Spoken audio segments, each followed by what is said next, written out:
बिस्मिल्लाहिर्रहमानिर्रहीम। अस्सलामु अलैकुम प्यारे दोस्तों, हजरत आदम अलैहिस्सलाम 960 साल जिंदा रहे। उनकी उम्र तो 1000 साल थी, लेकिन कम कर दी गई। अबू हुरैरा रदियल्लाहु ताला अन्हु बयान करते हैं कि रसूलुल्लाह सल्लल्लाहु ताला अलैहि वसल्लम ने फरमाया, जब अल्लाह ने आदम अलैहिस्सलाम को पैदा फरमाया तो उनकी पीठ पर हाथ फेरा। इस तरह क़यामत तक जितने इंसान पैदा होने वाले थे उनकी रूहें वजूद में आ गई। फिर हर इंसान की आंखों के दरमियान एक नूर रखकर आदम अलैहिस्सलाम के सामने पेश किया गया। उन्होंने पूछा, या अल्लाह, ये कौन है? अल्लाह ने फरमाया, ये तेरी औलाद है।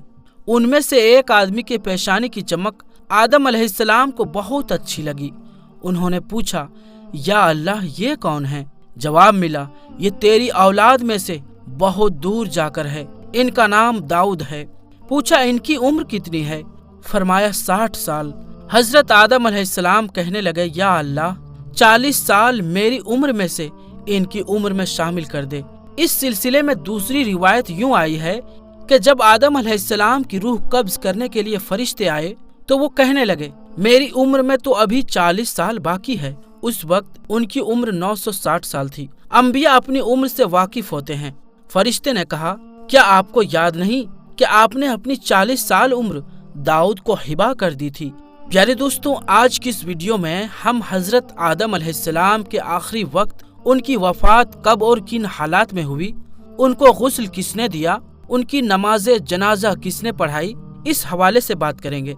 दोस्तों, हजरत आदम अलैहिस्सलाम अपने बेटे हाबिल की शहादत के बाद बेहद गमज़दा रहने लगे थे। एक बेकरारी की कैफियत थी जिसे दूर करने के लिए अल्लाह तबारक व ताला अपने बंदे की मदद को आ गए। अल्लाह ताला ने हजरत जिब्राइल अलैहिस्सलाम के जरिए से हजरत आदम अलैहिस्सलाम को बशारत दी कि अल्लाह ताला उनको एक फर्जंदे रशीद इनायत फरमाएंगे। इस बच्चे की नस्ल में कई अंबिया और रसूल पैदा होंगे। हाबिल की वफात के 5 साल बाद हजरत आदम अलैहिस्सलाम और अम्मा हव्वा के यहाँ एक फर्जंद हुआ जिसका नाम शीस रखा गया। शीस का मायने है अल्लाह ताला का अता किया हुआ तोहफा। जब हजरत आदम अलैहिस्सलाम की वफात का वक्त करीब आया तो उन्होंने अपने बेटों को अपने पास बुलाया और उनसे फरमाया कि मेरा जन्नत के फल खाने को दिल कर रहा है। हजरत आदम अलैहिस्सलाम के बेटे जन्नत के फलों की तलाश में निकल खड़े हुए। थोड़ी ही दूर चले थे कि हजरत आदम अलैहिस्सलाम के बेटों को फरिश्ते सामने से आते हुए मिल गए। इन फरिश्तों के पास हजरत आदम अलैहिस्सलाम का कफन मुबारक और खुशबू थी। इसके अलावा इनके पास कुल्हाड़ी और टोकरियां भी थी। इन फरिश्तों ने हजरत आदम अलैहिस्सलाम के बेटों से पूछा, आए औलाद आदम, तुम किस तलाश में हो और यहाँ फिर ऐसे कहाँ कि तुम क्या चाहते हो और कहाँ जा रहे हो? हजरत आदम अलैहिस्सलाम के बेटों ने जवाब दिया कि हमारे वालिद बीमार हैं और उन्होंने जन्नत के फल खाने की ख्वाहिश का इजहार किया है। इस पर उन फरिश्तों ने कहा कि वापस चले आओ, क्योंकि तुम्हारे वालिद का वक्त आन पहुंचा है और उनकी वफात करीब है। उसके बाद जब फरिश्ते हजरत आदम अलैहिस्सलाम की रूह मुबारक को कब्ज करने के लिए आए तो माँ हव्वा ने उन फरिश्तों को देखकर पहचान लिया।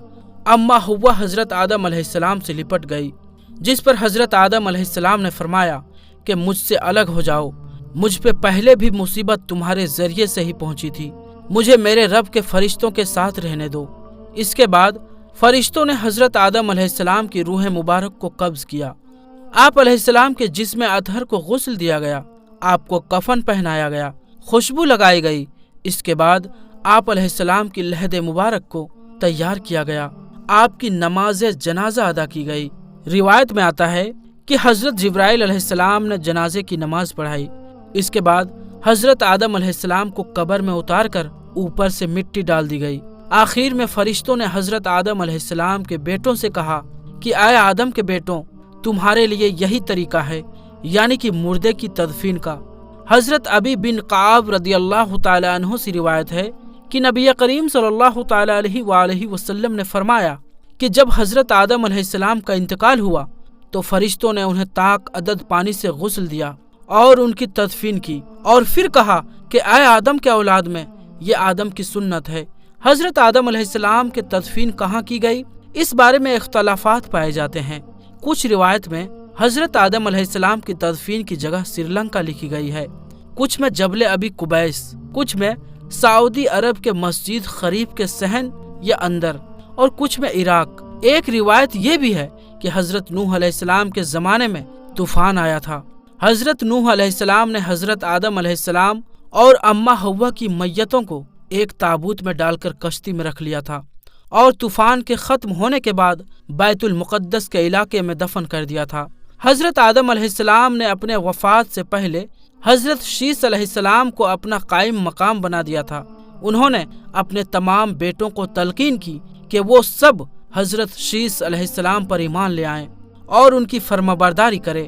حضرت آدم علیہ السلام کے تمام بیٹوں نے اس بات کو مان لیا۔ حضرت آدم علیہ السلام کے وصال کے بعد حضرت شیث علیہ السلام نے تبلیغ کا کام شروع کر دیا، اور اس دور میں انسانوں کے اندر نافرمانی آ چکی تھی۔ حضرت شیث علیہ السلام کے دور میں بنی آدم کے دو گروہ تھے۔ ایک وہ تھا جو اللہ تعالی اور حضرت شیث علیہ السلام کی تائید کرتا تھا، جبکہ دوسرا گروہ قابل کی اولاد کی فرمانبرداری کرتا رہتا تھا۔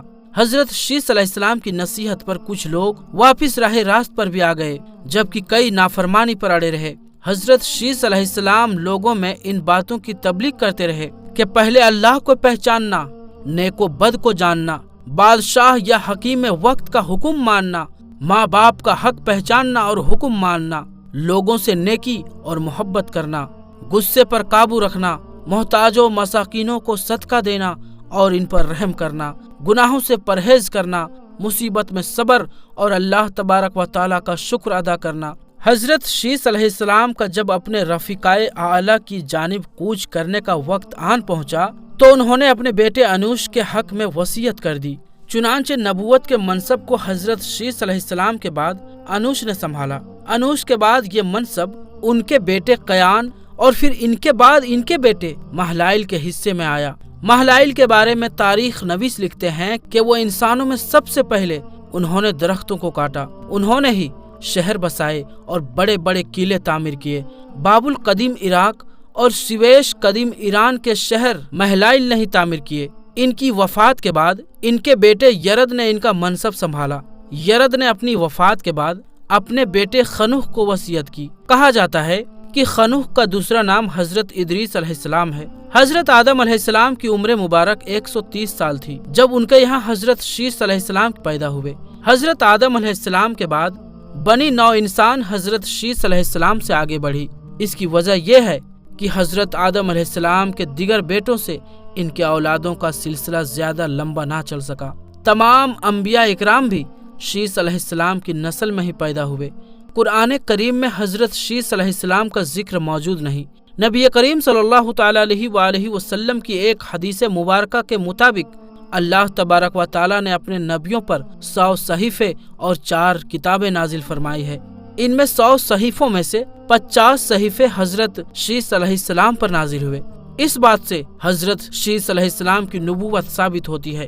آپ اللہ تعالیٰ کے دوسرے نبی تھے۔ حضرت آدم علیہ السلام نے بعض روایتوں کے مطابق حضرت شیث علیہ السلام کو طوفان نوح سے خبردار کر دیا تھا، اور یہ بھی کہا گیا تھا کہ اگر تم وہ زمانہ پاؤ تو میرے جسم کو کہیں اور منتقل کر دینا۔ حضرت آدم علیہ السلام نے ساتھ میں یہ بھی فرمایا تھا کہ اگر تم وہ زمانہ نہ پاؤ تو اپنی اولاد کو ان کام کی وصیت کر دینا۔ حضرت آدم علیہ السلام نے جنت میں ایک وقت مقرر گزارا تھا جس کے احوال جاننے میں حضرت شیث علیہ السلام کو بے حد دلچسپی ہوا کرتی تھی۔ اپنی اولاد میں حضرت آدم علیہ السلام کو حضرت شیث علیہ السلام بے حد محبوب اور عزیز تھے۔ ہر سال کئی مسلمان سری لنکا میں اس پہاڑ کا رخ کرتے ہیں جہاں حضرت آدم علیہ السلام کے پاؤں مبارک کا نشان ہے۔ اس بارے میں دلیل یہ دی جاتی ہے کہ یہ پیر کا نشان ایک بے حد اونچے اور بڑی جسامت کے شخص کا ہے۔ عام انسان کا پیر اتنا بڑا نہیں ہو سکتا۔ حضرت آدم علیہ السلام کا قد 60 میٹر یا 60 ہاتھ تھا۔ تو دوستو، اللہ تعالیٰ سے دعا ہے کہ ہمیں ہمارے نبی پاک صلی اللہ تعالیٰ علیہ وآلہ وسلم کے بتائے ہوئے راستے پر چلنے کی توفیق عطا فرمائے۔ آمین ثم آمین۔ تو پیارے دوستوں، اگر اس ویڈیو سے آپ کو کچھ معلومات حاصل ہوا ہو تو اس ویڈیو کو لائک کریں اور اپنے دوستوں رشتہ داروں میں ضرور شیئر کریں، اور اگر آپ نے ابھی تک ہمارے چینل عالمی جنکشن کو سبسکرائب نہیں کیا ہے تو ہمارے چینل کو سبسکرائب کر کے بیل آئیکن ضرور دبا دیں۔ تو دوستوں، ہم ملتے ہیں پھر کسی نئے ویڈیو میں، تب تک کے لیے السلام علیکم، اللہ حافظ۔